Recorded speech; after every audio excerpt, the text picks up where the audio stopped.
lagi nih di tema live kali ini tentang bleaching gigi bersama Dr. Yonita. Halo semua, apa kabar? Hari ini sehat, Silvi? Alhamdulillah, biasa. Kita udah lama banget gak live bareng ya dok ya. Jadi seperti biasa, Damesa akan ada live tentang kesehatan gigi. Jadi untuk para followersnya atau sahabat Damesa yang mau tahu tentang lebih banyak mengenai kesehatan gigi, bisa update terus di IG Damesa. Live-nya akan rutin ke depannya. Oke, jadi hari ini dok temanya adalah seputar bleaching gigi.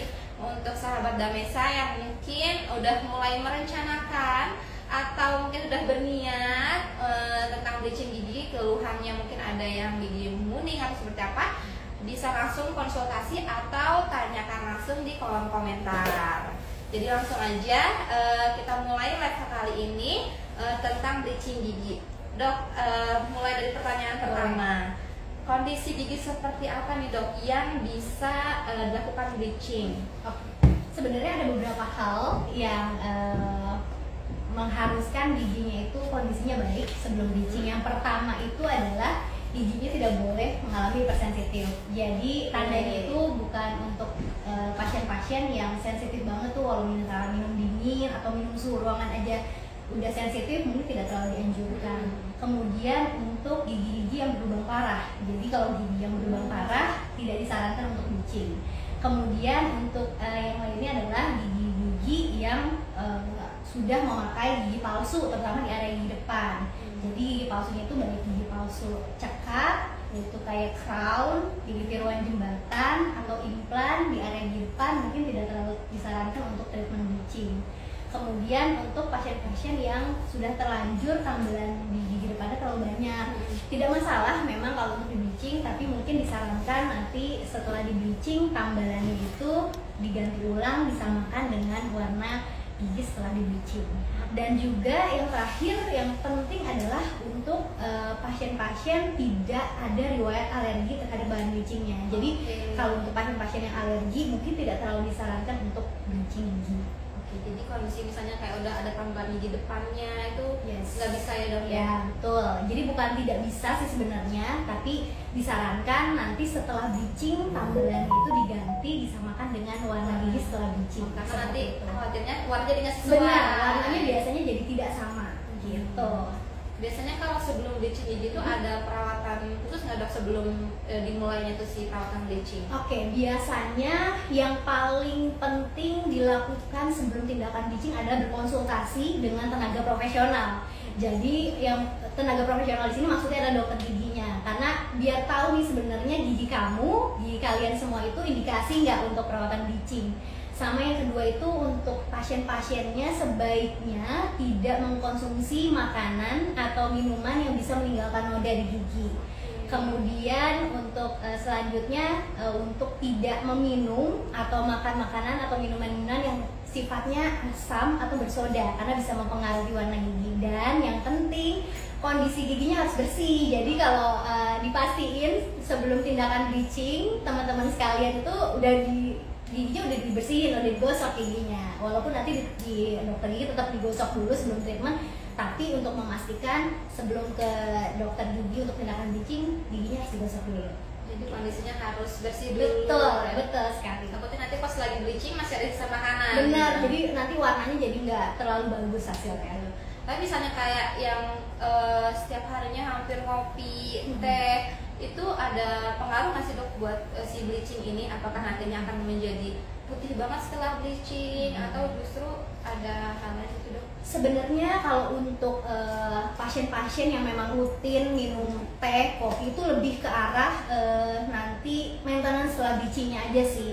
Jadi kalau bleachingnya itu nanti pasien-pasien yang peminum kopi, teh, dan merokok biasanya hasil bleachingnya itu tidak bisa terlalu lama gitu. Jadi kalau misalkan nih setelah bleaching dan pengen awet nih warna bleachingnya, pasien-pasien harus nurut sama dokternya buat dikurang-kurangin minum tehnya, apalagi rokoknya. Itu biar hasilnya jauh lebih awet hasil bleachingnya. Biasanya berapa kali nih dok? Misalnya kita udah bleaching nih dalam 1 tahun ini, boleh nggak bleaching lagi dalam waktu dekatnya gitu? Sebenarnya yang disarankan sekali menurut literatur itu bahkan setahun sekali sebenarnya. Bahkan di beberapa literasi bahkan 18 bulan sekali. Yes, jadi setahun sekali sampai 18 bulan sekali disarankan. Jadi kalau misalkan beberapa pasien terlalu sering untuk melakukan tindakan bleaching, nanti jadi over whitening. Justru nanti giginya teman-teman, pasien-pasien semua itu menjadi terlihat kusam justru kalau misalnya terlalu sering dilakukan bleaching. Gitu. Berarti rutin bagusnya itu setahun sekali. Iya, setahun sekali sampai 18 bulan sekali. Rasanya tuh kayak nyilu gitu nggak sih? Sebenarnya sih pas dilakukan tindakan bleaching tergantung sensitivitas pasien mungkin berbeda-beda. Tapi yang sering terjadi itu pada saat bleaching pasien-pasien itu yang dirasain itu adalah ngilu.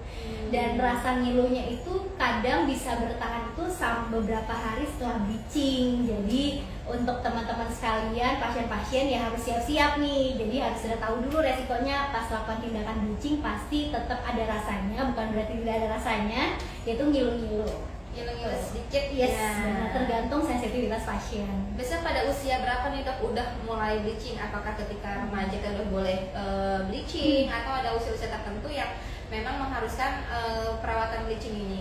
Sebenarnya kalau untuk bleaching itu disarankan di atas usia 16-17 tahun. Jadi untuk usia-usia di bawah 16-17 tahun itu tidak terlalu disarankan untuk mencegah kerusakan gigi terhadap permukaan giginya gitu. Jadi kalau misalnya kayak masih usia 15 SMP itu belum terlalu disarankan, sabar-sabar nunggu 1 tahun 2 tahun lagi ya untuk bleaching. Jadi Ya. usia 17 tahun ke atas disarankan untuk sudah bisa dilakukan bleaching. Sudah bisa bleaching mulai dari usia 17 tahun. Bisa banget nih buat sahabat Damesa yang udah mungkin mau masuk usia-usia masuk kuliah gitu ya, Iya, udah lulus sekolah mau tampilan lebih kece lagi. Kebenaran banget di Damesa lagi ada promo Independental diskon bleaching mulai dari 1.700.000 spesial di promo kemerdekaan ini. Apalagi dokter kita praktek Senin sampai dengan Minggu ya dok ya. Jam 9 sampai dengan jam 8 malam. Untuk sahabat Damesa yang mau ditanyakan bisa di kolom komentar mungkin terkait bleaching kali ini. Ada pertanyaan atau ada mungkin pernah ternyata treatment bleaching, bisa tanyakan langsung ke dokter Yonita. Oke lanjut ya dok, biasanya dok proses pengerjaan bleaching sendiri itu memakan waktu berapa lama sih dok? Sebenarnya proses dari bleaching itu ya tergantung merek yang digunakan, tapi rata-rata waktu yang biasanya dilakukan saat perawatan bleaching itu sekitar 45 menit sampai 60 menit seperti itu. 45 menit sampai 60 menit. Betul, 45 menit sampai 60 menit, ya sekitar 1 jam kurang lebih seperti itu. Nanti kayak diaplikasikan gitu atau? Betul. Kalau untuk bleaching itu adalah tindakan yang memang kita mengaplikasikan suatu bahan yang ke permukaan gigi tanpa kita perlu asah permukaan giginya. Jadi dengan mengaplikasikan pada permukaan depan giginya aja, dan itu biasanya hanya di garis senyum aja tuh bahan bleachingnya diaplikasikan seperti itu. Itu cara cepat ya, itu 45 menit sampai dengan 60 menit itu 1 kali kunjungan ya dok ya? Yes, di 1 kali kunjungan bisa langsung terlihat hasilnya menjadi lebih cerah dan putihnya masih natural biasanya warna giginya untuk bleaching itu. Iya kan, kalau sekarang yang viral ini kan banyak yang pengen cepet nih putihnya, tapi ternyata putihnya jadi nggak natural. Iya, gitu iya, kan. Yang terlalu jadi kayak warna putihnya tuh putih dop gitu ya, jadi kayak aneh gitu ya. Itu mungkin kalau misalkan warna putihnya terlalu berlebihan mungkin itu vinir mungkin ya. Jadi kadang beberapa pasien mungkin pengennya warnanya yang terlihat lebih cerah, lebih putih, dan mau menentukan warna putihnya mungkin ya itu tindakannya vinir. Tapi kalau untuk bleaching itu tergantung dari daya serap gigi setiap pasien. Jadi beda-beda. Ada yang warnanya bisa naiknya bisa 3 tingkat, ada beberapa pasien yang mungkin naiknya bisa sampai 5 tingkat dari warna awal. Berarti tergantung dari kondisi gigi masing-masing pasien juga ya. Biasanya setelah bleaching atau itu ada makanan atau minuman yang dipantang nggak sih dok? Kalau untuk makanan dan minuman itu yang paling utama itu ya seperti kopi, teh, dan juga minum-minuman yang bersoda itu sangat disarankan untuk dikurangi kalau memang teman-teman sekalian efek bleachingnya itu lebih lama, karena kalau dengan mengkonsumsi kopi, teh itu bisa meninggalkan stain di permukaan gigi, jadi warna bleaching itu nggak bisa bertahan lama, jadi gitu. cepat balik lagi. Benar gitu. Jadi kalau mau awet harus ikutin rutin dari saran dokternya. Jadi kurangin dulu tuh yang pewarnaan pekat ya gitu. Benar, ya benar. Ya. Jadi nggak cuma tadi kopi teh, tapi warna-warna makanan-makanan atau minuman yang punya warna yang lumayan pekat.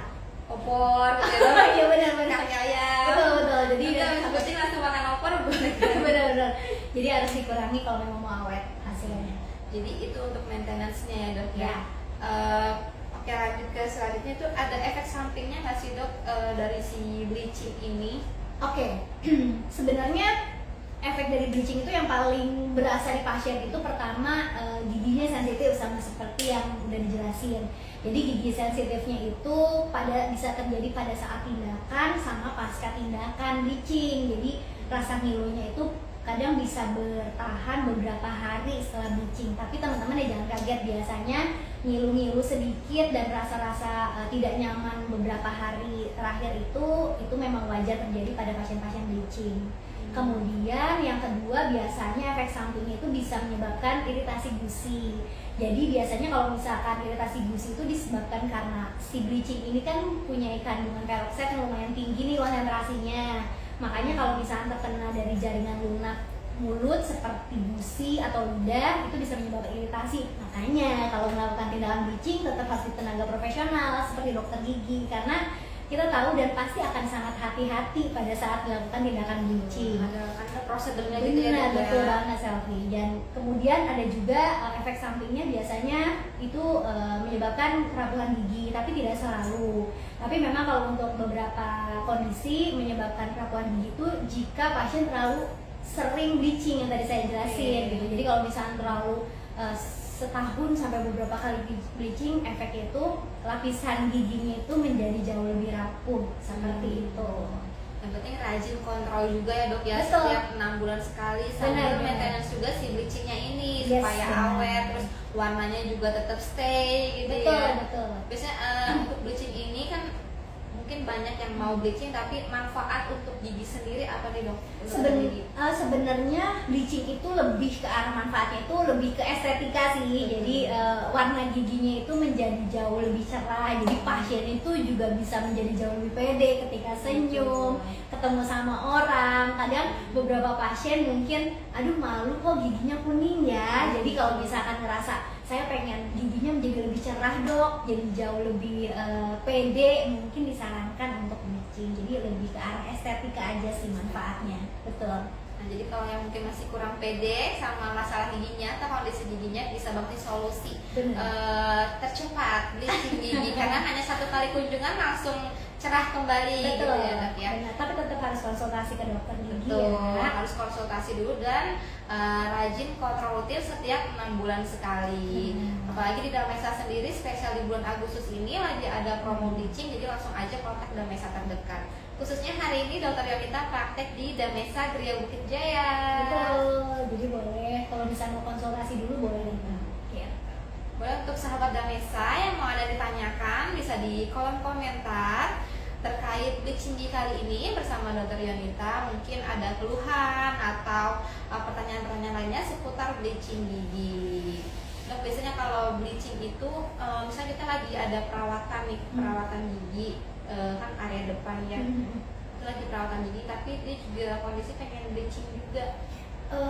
Sebenarnya tadi balik lagi, bleaching itu sebenarnya lebih ke arah manfaatnya lebih ke estetika sih. Kalau misalkan nih pasien kondisinya tadi sudah ada lubang-lubangnya besar, terlalu besar gitu, lebih ke arah justru membutuhkan perawatan fungsional yang lebih diutamakan, mungkin kita akan lebih menyarankan ya perawatan fungsionalnya dulu gitu.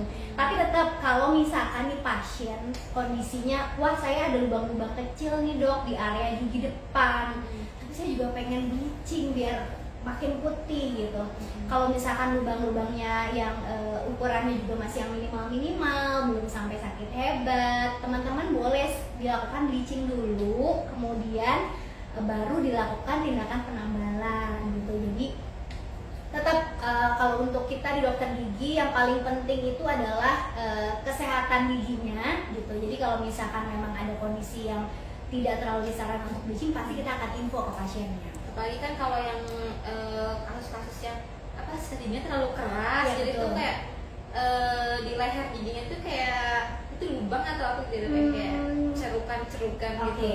Biasanya kondisi gusi yang turun terus menyebabkan ceruk di permukaan gigi itu kita istilahkan afraksi, abrasi. Jadi kalau misalkan pasien sikat giginya juga terlalu kencang, itu juga bisa memberikan efek yang tidak lama terhadap bahan bleachingnya. Jadi kalau misalkan pasien-pasien nih, dok saya nggak minum kopi, saya nggak merokok, tapi kok cepet banget ya gitu. Tapi ya kita balik lagi, kita harus tahu dulu kebiasaan pasien sikat giginya juga gak boleh kencang-kencang. Jadi selain nanti mengurangi jangka waktu efek bleachingnya, tapi juga bisa merusak si struktur giginya gitu. Jadi teman-teman sekalian harus hati-hati dan pelan-pelan aja sikat giginya. Tapi itu akan menimbulkan ngilu yang berlebih nggak sih dok? Kan itu ada lubang terus ditambah bleaching gitu.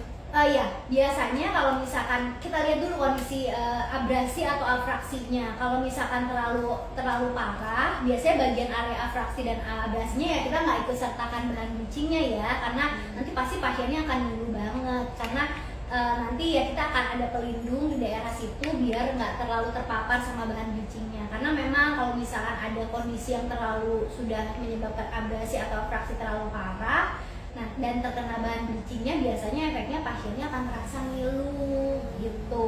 Jadi rasanya lumayan lebih terasa dibanding kondisi tidak ada abrasi atau afraksinya. Jadi gitu ya solusi dari dokter Yanita. Kalau yang mau putih jadi bisa dilakukan bleaching, tapi juga ditutup dengan perawatan bahan pelindungnya dulu. Betul. Jadi aman ya dok ya. Betul, selama dilakukan di dokter gigi. Betul, jangan di luar dokter gigi. Betul. Apalagi misalnya langsung putih yang instan, Betul. warna yang udah sesuai. Nah itu diukur nggak sih dok sebelumnya atau sesudahnya ada pengukuran gigi gitu? Jadi gini, biasanya prosedur dari bleaching itu ya pertama pasien datang berkonsultasi dulu, memungkinkan nggak dilakukan tindakan bleaching, indikasi atau tidak untuk pasien ini dilakukan bleaching. Nah jika memang indikasi, biasanya kita lihat dulu ada karang giginya atau tidak. Kalau misalkan ternyata ada karang giginya, pasien sudah lama juga belum scaling, memang apa sudah waktunya 6 bulan untuk scaling, biasanya tetap kita bersihin dulu, scaling dulu, kemudian ketika sudah bersih, biasanya nanti kita akan ukur warnanya gitu. Warnanya itu biasanya ada nomor-nomornya. Jadi memang di dokter gigi itu kita punya ukuran-ukuran warna gigi gitu. Jadi sebelum bleaching ini warna giginya apa ya gitu. Nah baru kemudian diaplikasiin nih bahan bleachingnya. Jadi pelindung gusinya diaplikasikan, kemudian nanti bahan bleachingnya langsung diaplikasikan di permukaan gigi. Kemudian nanti dilihat lagi setelah sudah selesai treatment, bahan bleachingnya kemudian disedot, sudah dibersihkan, baru kita bandingkan warnanya, diukur lagi, kita lihat lagi warna bleachingnya sudah sesuai, sudah meningkat atau belum gitu. Jadi pasti ada yang diukur itu warna giginya sebelum bleaching dan setelah bleaching. Betul. Jadi sesudah dan sebelum juga diukur ya dok. Pasti. Naiknya berapa tingkat seperti itu. Jadi teman-teman atau sahabat Damesa nggak khawatir lagi takutnya terlalu putih atau malah jadi keputihan banget gitu. Iya. Nah jadi kalau bleaching itu memberikan warna yang natural ya dok ya. Jadi masih bikin kita lebih percaya diri lagi. Betul. Mungkin dari sahabat Damesa kalau ada yang mau ditanyakan bisa langsung tulis di kolom komentar ya. Selain itu dok, bleaching sendiri ketahanannya itu berapa lama sih? Oke. Menurut Oral Health Foundation, kalau untuk bleaching itu bagusnya bertahan 3 tahun. Tapi itu tidak mutlak untuk semua pasien. Tapi ya tadi balik lagi semua ke kebiasaan pasien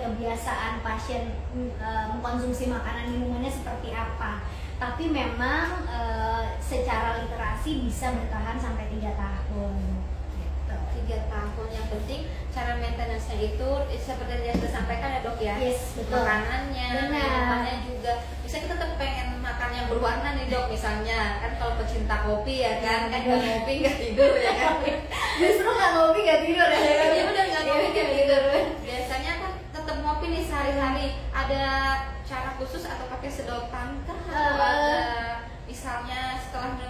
ada. Iya, biasanya sih kalau kopinya dingin sih masih enak ya pakai sedotan. Jadi memang kalau misalkan pasien-pasien yang aduh saya anak kopi banget, ya selama dia dingin ya pakailah sedotan, biar si kopinya itu tidak terpapar langsung ke permukaan giginya. Tapi kalau mungkin kalau aduh saya nggak suka makan makanan minum kopi, saya sukanya kopi panas, kopi hangat maksud saya, kopi hangat itu mungkin agak susah pakai sedotan ya, tapi bisa juga di make sure setelah minum kopi ya maupun pakai sedotan atau tidak bisa dibilas atau berkumur dengan air putih, jadi agar si sisa-sisa dari si kopinya itu tidak terpapar terlalu lama di permukaan gigi yang udah di bleaching seperti itu. Jadi pastiin untuk tetap berkumur atau dibilas dengan air putih. Dengan air putih. Betul. Jadi nggak langsung nempel, akhirnya jadi noda gitu ya lama-lama. Benar, iya benar. Kalau untuk noda sendiri tuh biasanya tindakannya apa tuh, Dok? Noda gimana maksudnya? Misalnya kayak udah kan rokok, terus kopi, kan lama-lama suka ada hitam-hitam. Biasanya sih kalau misalkan kopi, teh atau rokok itu lebih sering meninggalkan adanya istilahnya kita tuh stain. Nah, stain itu sendiri kita bisa bersihin itu mau pasien setelah perawatan bleaching atau pasien yang tidak perawatan bleaching yang tetap harus dibersihin.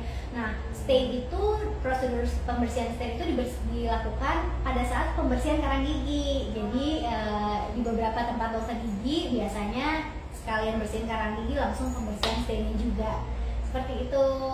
Jadi stainnya udah dibersihin, karangnya udah dibersihin, tinggal bleachingnya aja. Iya betul. Makin jadi putih. makin kece lagi. Makin ini lagi dong. Ya. Oke, jadi langsung kalau yang mau bleaching, itulah tadi udah disampaikan nih efeknya, manfaatnya untuk gigi atau kesehatan itu juga bisa ya dok ya. Tenang aja untuk sahabat Damesa itu nggak akan sakit, mungkin ada ngilu ya, sedikit aja sih. Yang penting konsultasi dulu ke dokter. Biasanya berapa lama dok ngilunya? Itu range-nya tergantung setiap pasien berbeda-beda. Kadang range-nya itu bisa dari 1 sampai 3 hari atau mungkin di beberapa pasien dan itu presentasinya kecil banget bisa sampai 7 hari ke depan sih. Tapi memang ngilunya itu nggak yang setiap hari, setiap saat ngilunya itu ngilu sekali. Nanti semakin bertambah hari ngilunya itu akan jauh semakin lebih berkurang gitu. Jadi range-nya mungkin bisa dari 1 sampai 3 hari di rata-rata pasien. Selebihnya aman ya? Selebihnya aman. Atau ada misalnya karena ngilu banget ada obat atau sebenarnya sih untuk bleaching karena ngilunya masih minimal di beberapa pasien sebenarnya tidak perlu untuk sampai harus minum mengkonsumsi obat. Tapi mungkin untuk pasien yang sensitif sekali, ngilunya benar-benar terasa, boleh disarankan memang minum obat anti sakit, obat minum anti sakit untuk mengurangi dari rasa ngilunya. Itu boleh kok. Tapi beberapa waktu sebenarnya kalau ngilunya masih minimal tidak perlu minum obat juga nggak apa-apa. Karena masih bisa diatasi lah ya rasa ngilunya, karena nggak sengilu itu. Yes, benar. Karena juga udah dilapisi oleh pelindung dari dokter. Iya, setelah biasanya bisa juga diaplikasikan nanti ngilu juga setelah bleaching gitu. Kalau bleaching sendiri bisa nggak sih dok, kita di rumah misalnya yang sibuk banget nggak bisa ke dokter gigi, bisa nggak di rumah aja gitu? Oke, sebenarnya bleaching itu bisa juga dilakukan di rumah, namanya itu home bleaching. Jadi tadi tuh kalau misalkan di dokter gigi istilahnya itu in office bleaching. Tapi kalau misalkan teman-teman sekalian, pasien-pasien sekalian itu melakukan di rumah itu namanya home bleaching. Tapi tetap home bleaching itu pun tetap atas sesuai dari anjuran dari dokter. Biasanya home bleaching itu ya tetap datang ke dokter gigi. Misalkan pasiennya sudah pernah bleaching, tapi dia mau maintenance nih, itu boleh, nggak ada masalah karena memang kandungan peroksida juga tidak terlalu tinggi dibandingkan di in-office bleaching. Jadi pasien bisa lakukan di rumah. Biasanya pasiennya itu misalnya saya mau maintenance nih dok setelah bleaching, mau maintenance warnanya atau mungkin mau jauh lebih putih dikit, itu bisa dengan home bleaching. Caranya itu dengan nanti dicetak nih pasiennya. Dicetak itu fungsinya tuh untuk bikin wadah seperti cetakan wadah giginya, nanti biar si bahan bleachingnya yang memang sesuai diresepin sama dokter giginya untuk bisa diaplikasiin, ditaruh di traynya, di wadahnya, nanti pasien bisa pakai di rumah sendiri seperti itu. Semacam semacam booster. Yes, benar, ya seperti booster. Jadi pasien yang sudah di bleaching pun bisa lebih memaintenance warna hasil bleaching di dokter gigi gitu. Kita habis bleaching in office di klinik, terus kita mau melakukan di rumah, setelah itu jangkanya tuh berapa? Biasanya sih disarankan waktunya itu 2 minggu sampai 1 bulan gitu ya. 2 minggu sampai 1 bulan. Boleh nih dok, saya mau maintenance lagi. Saya pengen deh dok warna giginya jauh lebih putih lagi, boleh nggak gitu? Boleh, tapi ya tadi yang saya bilang mungkin in office bleaching karena tidak boleh terlalu sering, mungkin bisa dibantu dengan home bleaching gitu. Bisa jadi pakai home bleaching. Jadi home bleaching dan in office bleaching bisa dilakukan di rumah dan juga langsung dikerjakan di klinik. Bisa kalau seperti filler itu kan dia permanen ya dok jatuhnya. Kalau bleaching ini permanen nggak sih dok? Kalau bleaching itu sifatnya tidak permanen karena memang yang tadi memang dia paling bagus bertahan 3 tahun. Jadi dia sifatnya ya sementara aja. Jadi kalau misalkan pasien-pasien ngerasa dok tapi saya tidak mau veneer, tapi saya mau bleaching, tapi saya pernah bleaching yang mungkin harus sabar-sabar ditunggu 1 tahun, atau bisa juga pilihan yang lain itu home bleaching. Jadi memang sifatnya tidak permanen kalau untuk bleaching. Betul. Di maintenance tadi ya dok ya, Ya, 6 bulan dan juga atau 1 tahun maksimalnya. Betul. Jadi buat teman-teman atau sahabat Damesa yang mau bleaching bisa konsultasi langsung dengan dokter. Lalu bisa kunjungi Damesa terdekat karena saat ini Damesa sedang ada promo spesial kemerdekaan. Berani senyum, jadi senyumnya udah pede lagi, udah nggak ragu-ragu lagi dengan tindakan bleaching ini. Betul gitu. sekali. Kalau misalnya dok ternyata yang mau di bleaching hanya beberapa gigi, misalnya jatuh kah, sehingga warna giginya tuh beda sendiri, hanya 1 gigi, itu bisa nggak sih dok? Sebenarnya bisa, itu pun ada tekniknya dan tetap dilakukan oleh tenaga profesional atau dokter gigi. Namanya itu internal bleaching. Jadi biasanya misalkan pasien terjatuh udah lama, kemudian baru nih datang, cuma biasanya tuh pasien cuma keluhannya tuh bukan sakit tapi warna gigi saya udah berubah nih dok gitu. Iya, tapi mungkin tidak ada patah ya, mungkin kondisinya bukan patah ya, jadi karena terbentur, riwayatnya pernah terbentur, terus lama-kelamaan di 1 gigi ini saya warnanya lebih gelap, mungkin ya tetap harus dilakukan tindakan perawatan akar gigi dulu, baru dilakukan teknik internal bleaching. Nah itu bisa. Tapi kalau misalkan kondisinya terjatuh, warnanya berubah dan kondisinya patah giginya, mungkin ya disarankan untuk pembuatan crown.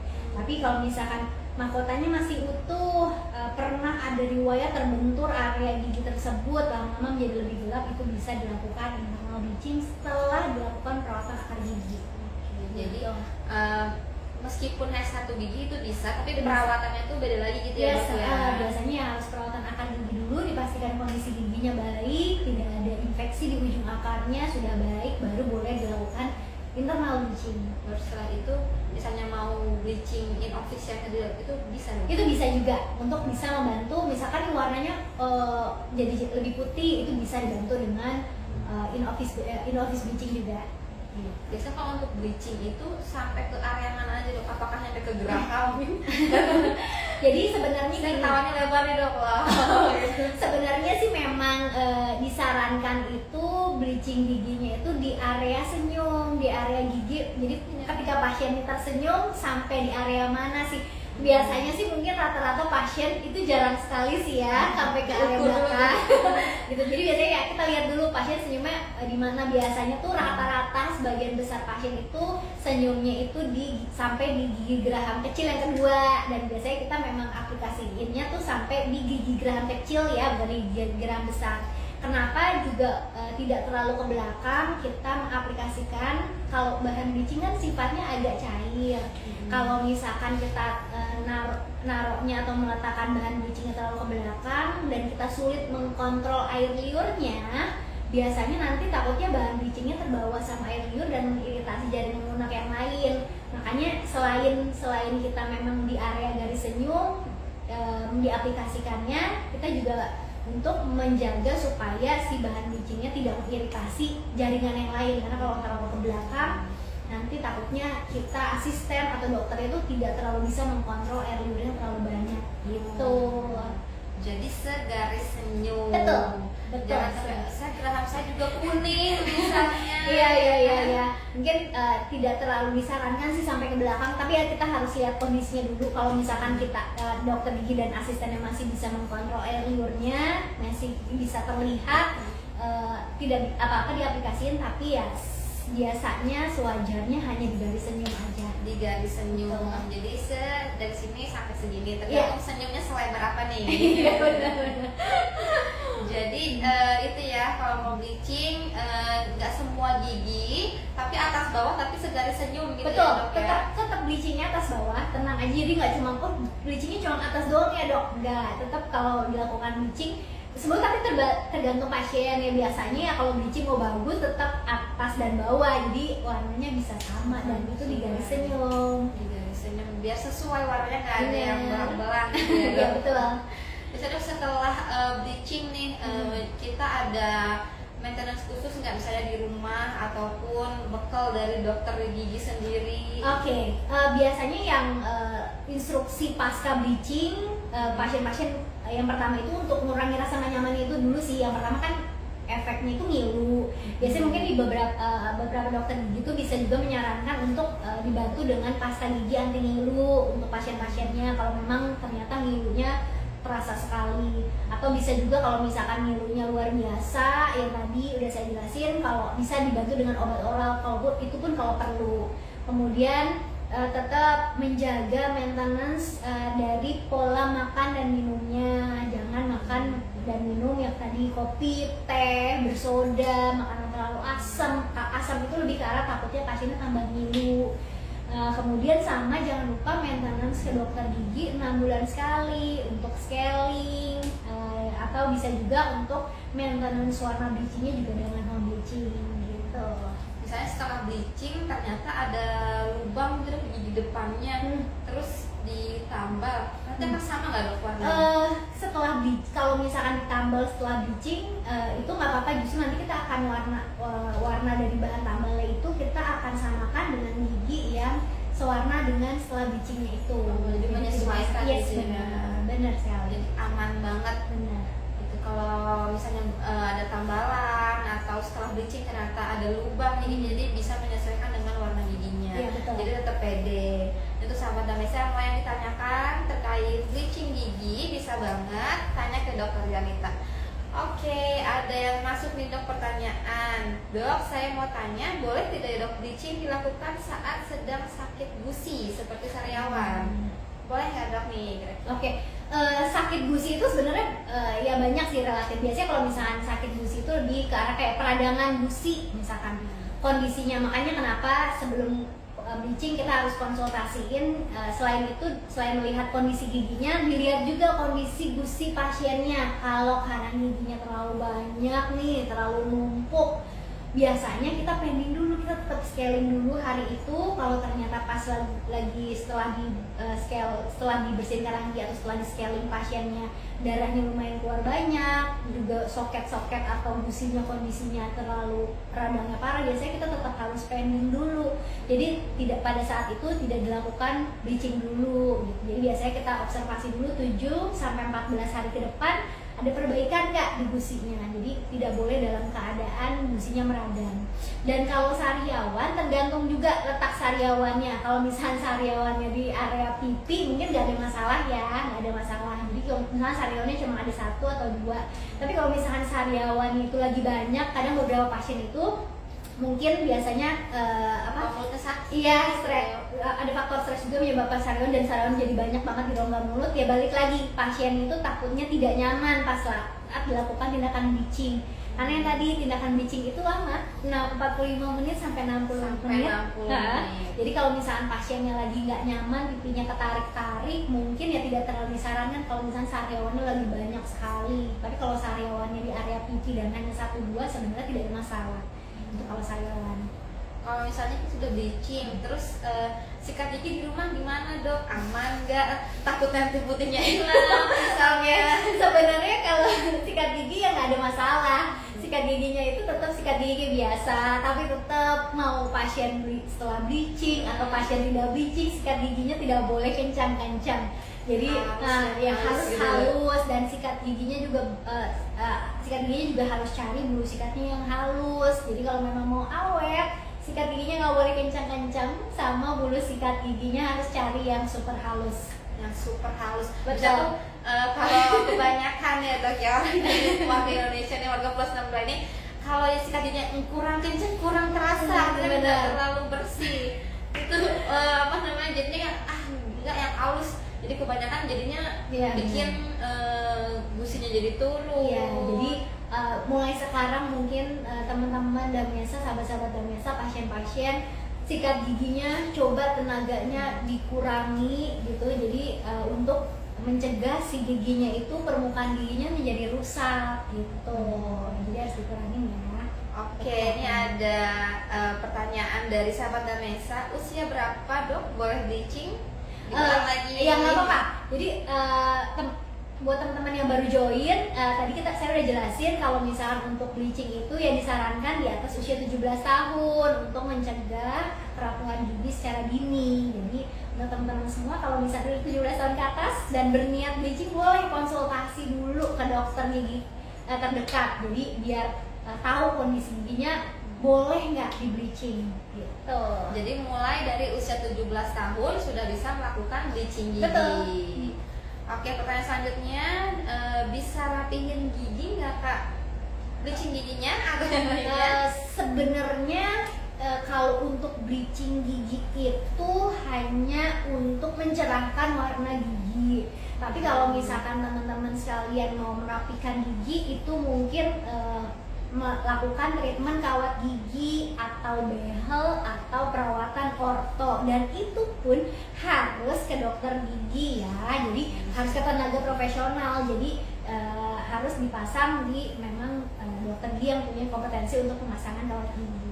Gitu. Jadi kalau untuk bleaching itu untuk mencerahkan atau memutihkan gigi, betul, bukan untuk merapikan gitu ya dok ya. Betul. Jadi kalau merapikan bisa banget dengan perawatan behel. Benar banget. Perawatan behel sendiri juga bisa dilakukan di Damesa tentunya. Cari klinik Damesa terdekat di lokasi sahabat Damesa semua. Sekarang apalagi lagi ada grand opening Damesa ke-10 di Damesa Cikarang. Di sana banyak ada hujan promo-promonya, satu promo bleaching, behel, bisa langsung merapat warga Cikarang.